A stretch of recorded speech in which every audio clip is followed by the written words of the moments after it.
I should have known something was wrong the moment I stepped foot in Riverside Hall. The concrete building sat against the night sky like a gray tombstone, its windows dark except for the occasional flicker of a study lamp. But I was desperate. After a year of online classes, I finally had the chance to experience real college life, and this was the only hostel with available rooms near campus. The first few weeks passed without incident.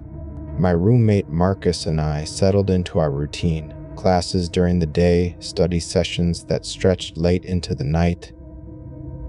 Marcus was the social one, always organizing group dinners or movie nights in the common room. I preferred the quiet of our shared room, especially when I had serious studying to do. That's exactly what I was doing the night everything changed. I had missed a crucial exam due to food poisoning, and the makeup test was only 3 days away. While Marcus slept soundly in the bed across from mine, I hunched over my desk, earbuds in, letting the steady rhythm of lo-fi beats keep me focused on the endless stream of equations and formulas. The music cut out abruptly. I pulled my phone from the charger, but the screen remained black.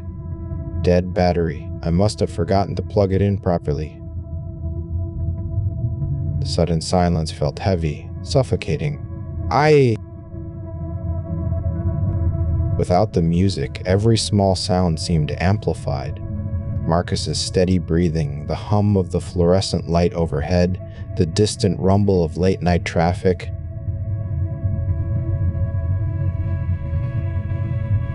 Then I heard something else.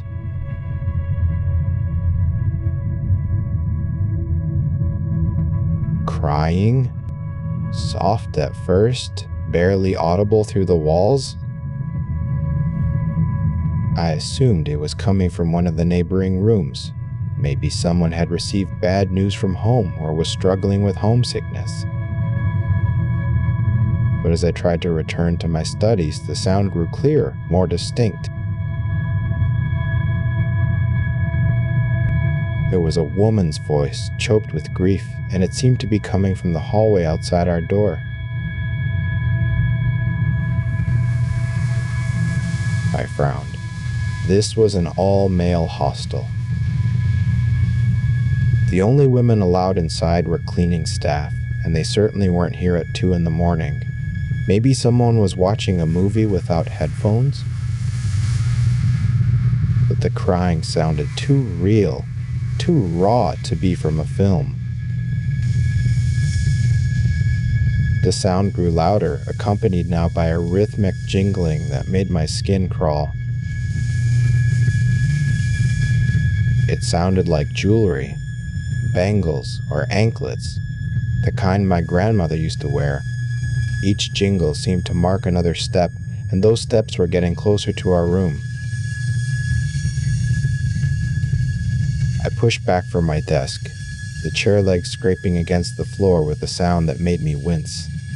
As quietly as I could, I crept to our door and pressed my ear against the cool wood.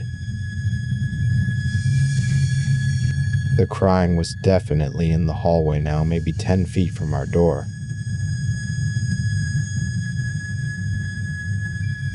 But underneath the sobs, I could hear something that made my blood freeze, wet, squelching footsteps, as if someone was walking through puddles on the supposedly dry hallway floor.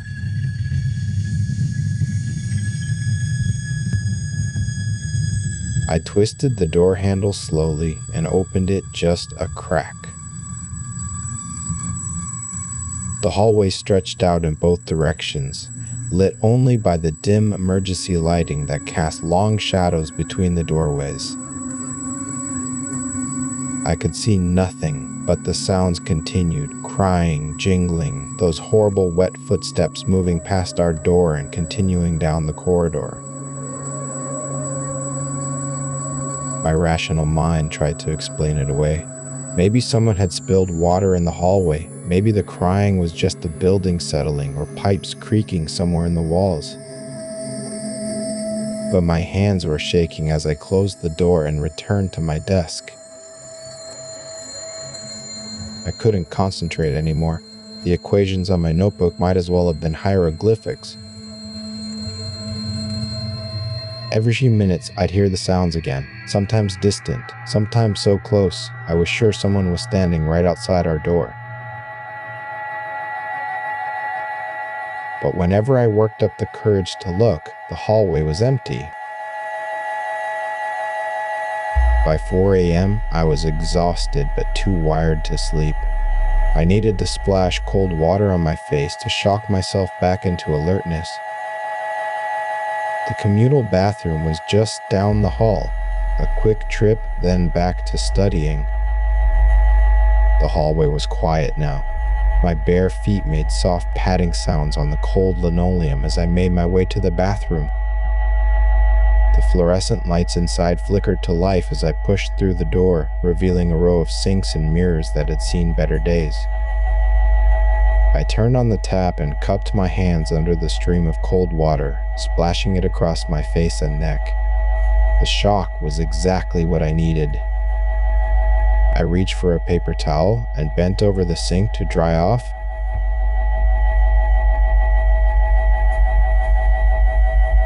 When I straightened up and looked in the mirror, she was there.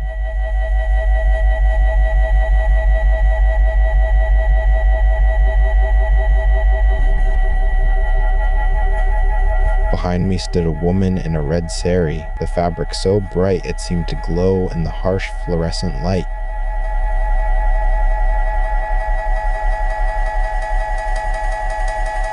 Her skin was the color of charcoal, burned and cracked, and tears of blood streamed down her cheeks in crimson rivulets.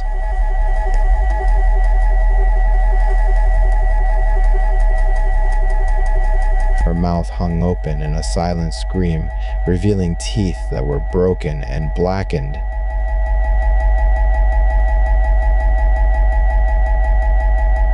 The sound that came from my throat was barely human. I spun around, but the space behind me was empty.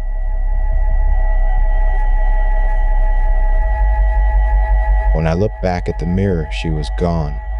But the smell remained, acrid smoke like burning flesh mixed with the cloying sweetness of jasmine flowers left too long in the heat.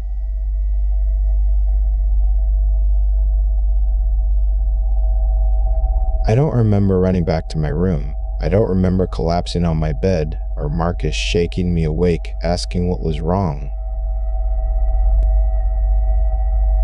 The next thing I clearly recall was sitting on the edge of my mattress, my whole body trembling, trying to explain what I'd seen.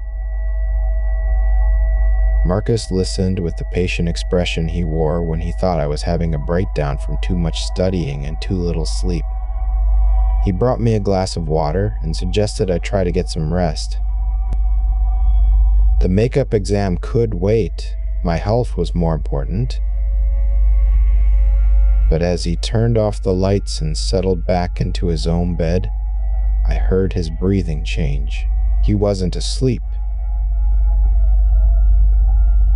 He was listening, just as I was, to the soft jingling that had started up again in the hallway. "Do you hear that?" I whispered. Marcus was quiet for a long moment. Then, "Yeah, I hear it." The sounds continued for the next hour. Crying, footsteps, the rhythmic jingle of jewelry. Sometimes they seemed to pause right outside our door, and during those moments, the temperature in our room would drop noticeably, our breath forming small clouds in the suddenly frigid air. Neither of us slept that night.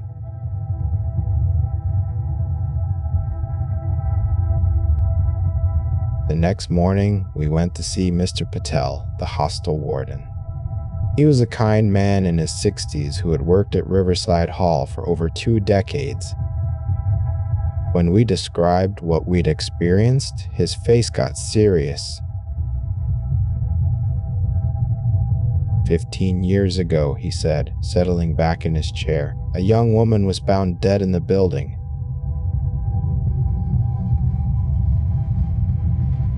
She'd been missing for 3 days before someone discovered her body in the basement storage room. Nobody knew how she'd gotten inside. All the doors were locked, and she wasn't a student or staff member. He paused, studying our faces. The police investigation went nowhere. No identification, no missing person reports that matched her description. But ever since then, we've had incidents. Students reporting the same things you described. Always at night, always the same details. The crying, the anklets, the red sari. Has anyone ever been hurt? Marcus asked. Mr. Patel shook his head. She seems to be looking for something or someone, but she's never harmed anyone directly. Most students learn to ignore it after a while. But I couldn't ignore it. Every night brought the same sounds, the same overwhelming sense of grief and desperation that seemed to seep through the walls. I'd catch glimpses of red fabric in the corner of my eye, smell jasmine and smoke when the hallway should have been empty. Marcus and I lasted another week before we couldn't take it anymore. We found rooms in a different hostel across town, told our friends we wanted to be closer to the library.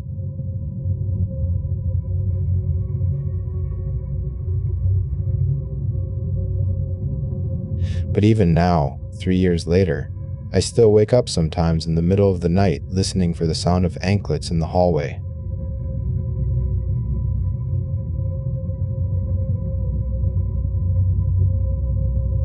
And sometimes, when the night is very quiet and very dark, I swear I can still hear her crying. Not just for herself, but for all of us who heard her but could never help her find what she was searching for.